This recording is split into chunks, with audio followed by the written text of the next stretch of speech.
MG news, জনগণের power house. নমস্কার, আমি শন। এমডি নিউজের সমস্ত দর্শককে আমার তরফ থেকে অনেক অনেক শুভেচ্ছা। খুব ভালো থাকবেন। কি ঘটেছিল আপনাদের সঙ্গে নির্মলচরের বর্ডারে? আমাদের নীলমঞ্চরের বর্ডারে ওখানে দিয়ে খচ্চার ক্যাম্পের সামনে কালাই বোনা আছে, খেসারি বোনা আছে। আচ্ছা, ওদের মোষ গরুতে প্রতিদিন খায়। ওদের বলতে কাদের মোষ? বাংলাদেশের মোষ গরুতে। বাংলাদেশে? হ্যাঁ, প্রতিদিন খায়। তারপর আমরা একদিন প্রোগ্রাম করে পুলিশকে ফ্ল্যাগ মিটিং করানো। মিটিং হলো বেলা আপনার 10টার সময় মিটিং হলো। বিএসএফ আর বাংলাদেশের বিজেপি থেকে মিটিং হওয়ার পরে মাঠটা ইন করতে গেলাম। ইন করতে বিএসএফও গেল, বিজেপিও গেল। যাওয়ার পরে আমরা আপন সবকে বললাম কি মাঠে এভাবে কালা গেছে, তা আপনি একটু সতর্ক করলে কালাটা খাবে না। ঠিক আছে, আর কালা খাবে না, তোমরা বাড়ি যাওয়ার কালা খাবে না। আমরা মাঠে পরিস্থিতি মাঠে বসে আছি, হ্যান্ডসমতি বিজেপি ক্যাম্পের পুলিশ আমাদের চলে গেল, আর ওখানকার বিজেপিও চলে গেল। বিজেপি মানে বাংলাদেশ পুলিশ। হ্যাঁ, ওখান থেকে যায় মোটামুটি খানি দূরে যায়, ওই যে 4 সালা বসে আছে, ওটাকে মায়েরা তুলে চলেই। এবার আমরা মাঠে বসে আছি, ওরা সে জায়গাতে রাখাল পার্টি 1-2 করে আসতে করছে এলো। আমাদের ভুই আমরা বসে আছি, কালারে বসে আছি আমরা 4 জন। একজনের পরিস্থিতি খারাপ দেখে একজনের বেশি দেখতে পাঠানো, আর 3 জন ছিল। তার মধ্যে একজন দৌড়ে পাইলে এলো, আর 2 জনে আমরাকে ঘেরে, চারিদিকে ঘেরে, এই মোটামুটি ওরা 30টা রাখাল ছিল মোষ পার্টি। এই মায়ের শুরু হয়ে গেল। তো মায়েরা যে পিঠে ঘুরে সে পিঠে মারে, মায়েরা আমরা অচেতনে আমরা ফেলে দিয়ে তখন চলে গেল ওরা।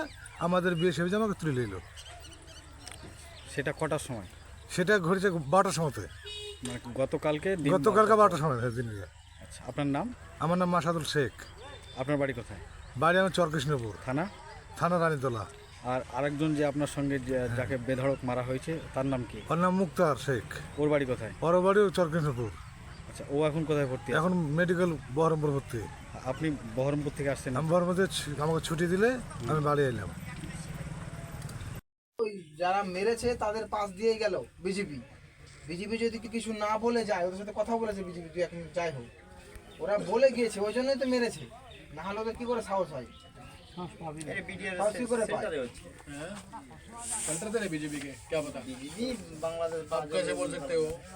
শুনলাম 2 জন জখম হয়েছে, এটা কিভাবে হলো আর কবে হয়েছিল? এটা কালকে ফ্ল্যাগ মিটিং হলো, কালকে 12টার সময়, 11টার সময়।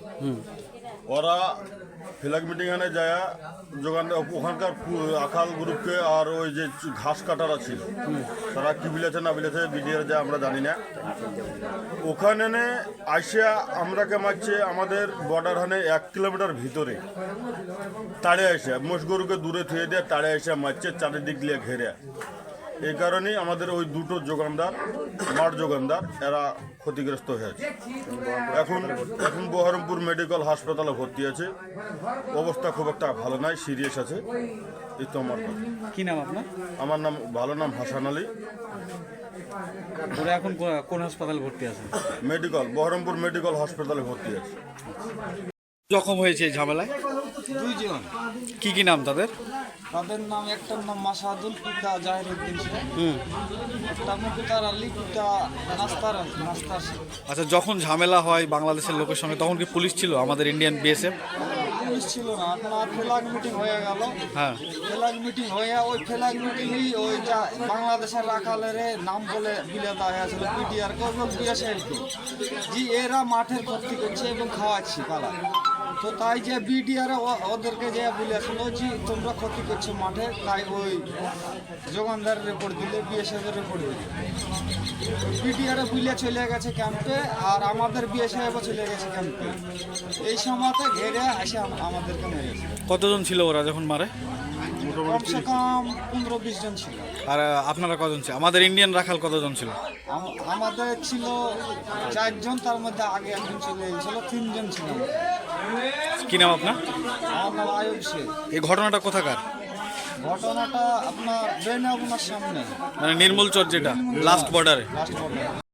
স্যার, নির্মলচরের বিভিন্ন সমস্যা চাষিদের কাছ থেকে জানলাম যে ওখানে মারামারিও হয়েছে, 2 জন জখম হয়েছে আমাদের ইন্ডিয়ান, তারা বহরমপুর হাসপাতালে ভর্তি, এবং পিলার নিয়ে চলছে সমস্যা, ফসল গরু মোষের পালে খাইয়ে দেওয়া হচ্ছে।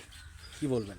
দেখুন, কালকে রাত্রেবেলায় এই সমস্যাটা শোনা মাত্রই, ঠিক আছে, আমরা এখানে যে বিওপি আছে সেই বিওপি যিনি হেড আছেন তার সঙ্গে যোগাযোগ করেছিলাম, ঠিক আছে। আজকে সকালবেলাতে খুব সকালবেলাতে বেরিয়ে একদম আমরা এখানে নির্মল চক ক্যাম্পে, হ্যাঁ, আউটপোস্টে আমরা এসেছি এবং আমাদের যিনি আছেন বিনোদ কুমার, ঠিক আছে, উনি যথেষ্ট ভালো কথা বললেন এবং সহযোগিতার হাত বাড়িয়ে দেন বলে ওনারা সব যথেষ্টভাবে করছে। এখন কিছু কিছু জায়গায় আপনাদের পিলারের একটু সমস্যা আছে, ওই জায়গাটায় সব কথা বললাম এবং সেটা শর্ট আউট করার চেষ্টা করছি। ওনাদের এন্ড থেকেও চিঠি করবে, আমিও এন্ড থেকে চিঠি করবো, ডিএম সাহেবকে করবো চিঠি, এবং বিভিন্ন জায়গায় যেখানে দপ্তরে চিঠি করা সেই জায়গাটা করবো, যাতে আমাদের যে সমস্ত জমিগুলো আছে আমাদের চাষিরা যাতে ঠিকমতো চাষবাস করতে পারে এবং ঠিকমতো ফসলটা যাতে ওখান থেকে তুলে নিয়ে আসতে পারে সেই ব্যবস্থা দীর্ঘক্ষণ ধরে প্রায় 1 ঘন্টার উপর আলোচনা হলো।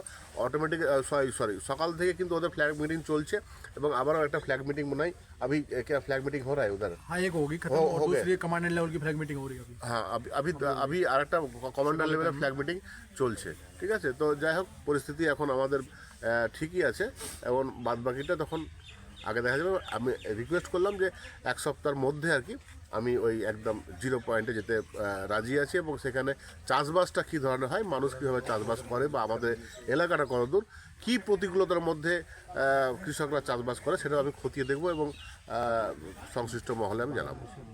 জানা যাচ্ছে যে কিছু কিছু জায়গায় পিলার নেই, সেখান দিয়ে তো বাংলাদেশিরা ঢুকছেই, গরু মহিষ ঢুকছে এবং যেখানে পিলার আছে সেখানেও কিন্তু ঢুকে যাচ্ছে।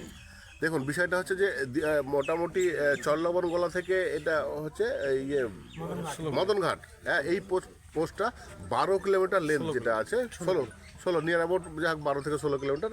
তো এইটাতে কিন্তু ফেন্সিংয়ের কাজটা নেই, বাদবাকিগুলো আছে।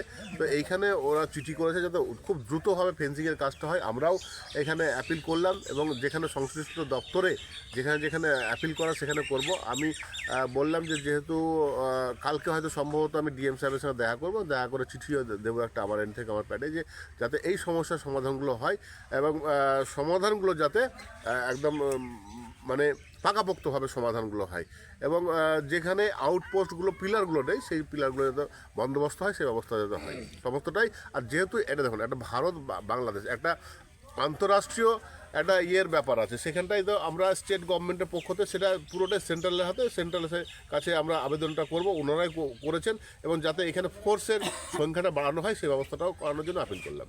পাশাপাশি আরেকটা সমস্যা আছে যেটা শুকুরের সমস্যা, শুকুরে ফসল নষ্ট করছে, এটা নিয়ে কতটা ব্যবস্থা? দেখুন, এর আগেও এসেছিলাম এবং দীর্ঘ আপনার মোটামুটি 3টে সপ্তাহ অধিবেশন চলার কারণে কিন্তু আমি এই এলাকায় আসতে পারিনি।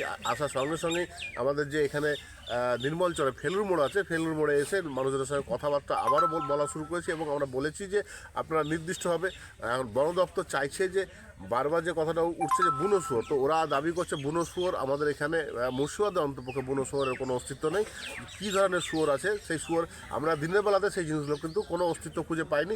এখন রাত্রেবেলাতে আমাদের অভিযান চালিয়ে বা আবারও বিএসএফ দের সহায়তা নিয়ে বিভিন্ন রকম যে জঙ্গলগুলো আছে ছোটোখাটো, সেই জঙ্গলগুলোকে লোকদেরকে দেখতে হবে যে সেখানে শুয়োর কত পরিমাণে আছে এবং কীভাবে আছে, তার একটা বিহিত একটা করার আবারও চেষ্টা করব।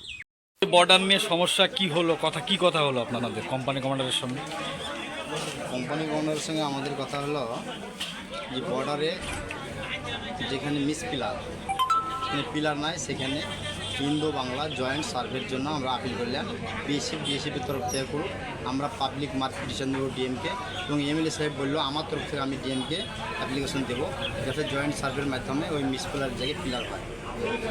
আর বর্ডারে বাংলাদেশের যে পাবলিক আমাদের কলাই ফসল ছড়িয়ে দিচ্ছে বা প্রতিদিন খাইয়ে দিচ্ছে এবং আমাদের যে 2জন মাঠ চৌকিদার আহত হয়েছে গতকালকে আনুমানিক 3 ঘটিকার সময়, একজনের নাম মাসাদুল শেখ, পিতা জাহির শেখ, চরকৃষ্ণপুর বাড়ি, আর একজনের নাম হচ্ছে মুক্তার শেখ, পিতা নাস্তার শেখ, পুরো বাড়ি চরকৃষ্ণপুর। এরা মাঠের ফসল রক্ষণাবেক্ষণের জন্য চাষি তাদেরকে মাঠ চৌকিদার হিসেবে নিয়োগ করে। তারা সেই মোতাবেক প্রতিনিয়ত প্রায় 2 মাস হইতে মাঠের ফসল যোগাই দিচ্ছে। এই মতো অবস্থায় প্রতি বছরের ন্যায় এবছরও বাংলাদেশের সাধারণ মানুষ তাদের মহিষ গরু দিয়ে গবাদি পশু দিয়ে আমাদের ফসলকে ছড়িয়ে দেয় এবং ইন্ডিয়ান যে জমি সেটা তারা প্রতি বছরই দখল করে অবৈধভাবে।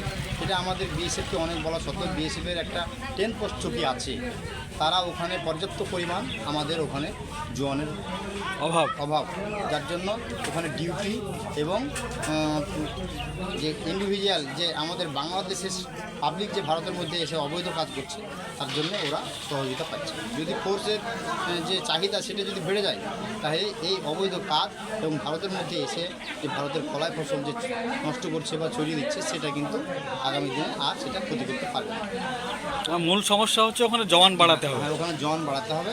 আর আরেকটা হচ্ছে হিন্দু বাংলা জয়েন্ট সার্ভে, যেখানে পিলার নেই সেখানে সেই জায়গাটাতে পিলার হয়ে গেলে ওই সমস্যাটা থাকবে না। পয়েন্টে পয়েন্টে পুলিশ করতে হবে, ডিউটি করতে হবে। আর আমাদের যে ফোর্স তাদের যে ওপি পয়েন্ট আছে তারা টাইমলি ডিউটি করবে, তাহলে ওইসব সমস্যাগুলো দূর হবে। এবং আমাদের যে ইন্ডিয়ান ল্যান্ড ওখানে প্রায় 14 কিলোমিটার ইন্ডিয়ান ল্যান্ড, সেই জায়গাতে আমরা চাইছি গভর্নমেন্টের তরফ থেকে, আমরা কেন্দ্র সরকারের কাছে আবেদন করছি, রাজ্য সরকারের দিক থেকেও আমরা সহযোগিতা চাইছি যে ওখানে তার কাটা বা তারবন্দি হয়ে যাক এবং ইন্ডিয়ার জমি আমাদের ভারতের এবং বাংলাদেশের টোটালি ডিভাইডেডভাবে আলাদাভাবে আপন আপন চিহ্নিত হয়ে যায়। কারণ ওখানে যে পিলার আছে, পিলারের উপর দিয়ে টোটাল জমি যদি আপনার তারবন্দিতে ঘেরা পড়ে যায় তাহলে আর বাংলাদেশের লোক আমাদের ভারতের মধ্যে আসতে পারবে না এবং এই ক্ষতি করতে পারবে না। আপনার নাম? আমার নাম বাকি বিল্লা, পরিচয়? হাকিগঞ্জ গ্রাম পঞ্চায়েত অপোজিশন লিডার। ধন্যবাদ।